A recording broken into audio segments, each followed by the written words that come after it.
आज 1 जून म्हणजेच भारतातले निम्म्या व्यक्तींचा वाढदिवस, बरोबर ना? शासकीय वाढदिवस. त्याप्रमाणे आपल्या त्रिमूर्तींचा आज वाढदिवस आहे. पहिला वाढदिवस आपण ससाणे साहेबांच्या बाबतीत बोलायचं म्हटलं तर ससाणे साहेब हे माझे जवळचे कंठस्थे जिवलग मित्र आहेत. विशेष करून ससाणे साहेब ज्यावेळेला श्रीनगर पोलीस स्टेशनला एका कामासाठी आले होते त्यावेळेला आमची ओळख झाली आणि ससाणे साहेबांच्या त्यावेळेला मी पूर्ण माहिती घेतल्यानंतर हा एक चांगला मनुष्य आहे, स्वतःच्या स्वार्थासाठी येत नाही तर तो समाजाच्या स्वार्थासाठी येतोय. त्यामुळे मी त्यांच्याशी मैत्री केली.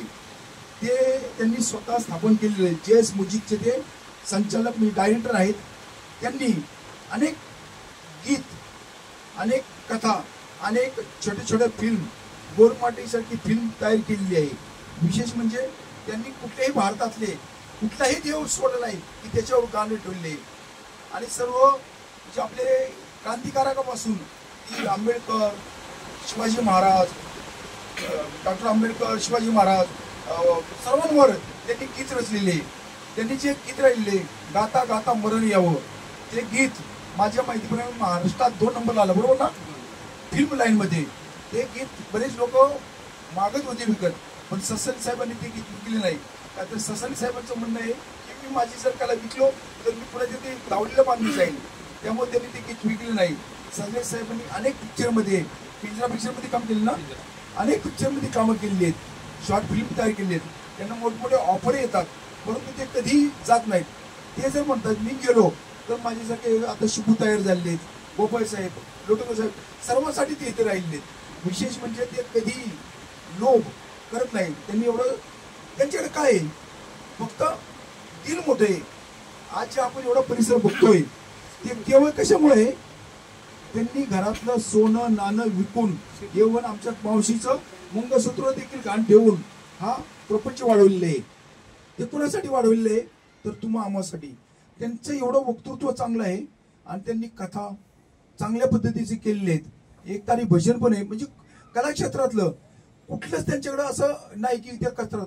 विशेष म्हणजे भजनात जर म्हटलं तर ते भजन ढोलकी पण वाजवतात, मृदंग वाजवतात, टाळ वाजवतात, पेटी वाजवतात आणि चांगल्या पद्धतीने अभंग, चांगल्या पद्धतीने गवळणी आणि शेवटचे काय आपण म्हणतो तो शेवटचं भैरवी देखील चांगल्या पद्धतीने गातात. म्हणजे अष्टांग व्यक्तिमत्व आहे. माझं म्हणणं आहे की त्यांच्या आयुष्यामध्ये असंच फुलत जाऊ. 1-2 वर्षापूर्वी माझ्या मुलीचा वाढदिवस होता, म्हणजे लग्नाचं होतं आणि त्यांचा वाढदिवस असताना देखील त्यांनी माझ्या मुलीच्यासाठी आलेले होते. म्हणजे असा हाकेला धावणारा आणि माझ्यासाठी तर ते बंधुप्रियच आहेत असे ससाणे साहेब यांचा वाढदिवस आहे.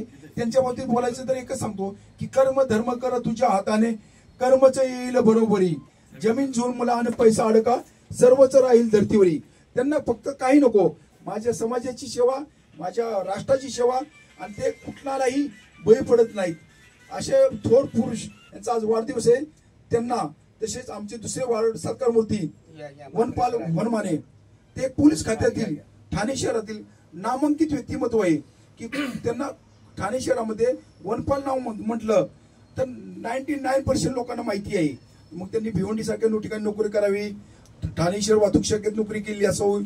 एवढं श्रीनगरला माझ्याबरोबर 3 वर्ष होते, पण मला लहान भावाप्रमाणे त्यांनी सांभाळलेले. त्यांनी कधीही आजादुजापणा केला नाही. आणि आर्थिक बाबतीत तर ते काय करतात मला काय समजत नाही. एक पूर्वीचे कर्णच होते का काय समजत नाही, कर्णाच्या रूपातच मला ते दिसतात. विशेष करून त्यांची पत्नी त्यांच्यापर्यंत आता पण कशी राहिली हेच मला समजत नाही. कारण काय माहिती का, त्यांनी समाजासाठीच सर्व अर्पण केले आणि मित्रमंडळी पोलीस खात्यासाठीच. एवढं माझ्या पण पत्नीला मी एवढं करत नाही एवढं तुम्ही करताय. खरं काय खोटं? आणि विशेष म्हणजे त्यांच्या बाबतीत एक म्हणतात, डॉक्टर आंबेडकरांनी सांगितलेले, तुम्ही जन्माला कोणासाठी आलाय? स्वतःसाठी नाही, कुटुंबासाठी नाही, तर समाजासाठी आणि देशासाठी आले. ते ब्रीद वाक्य खऱ्या अर्थाने वनमाने साहेबांच्या बाबतीत आहे. ते कधी 24/7/12/24 म्हणजे म्हणतात ना, ते तयार असतात.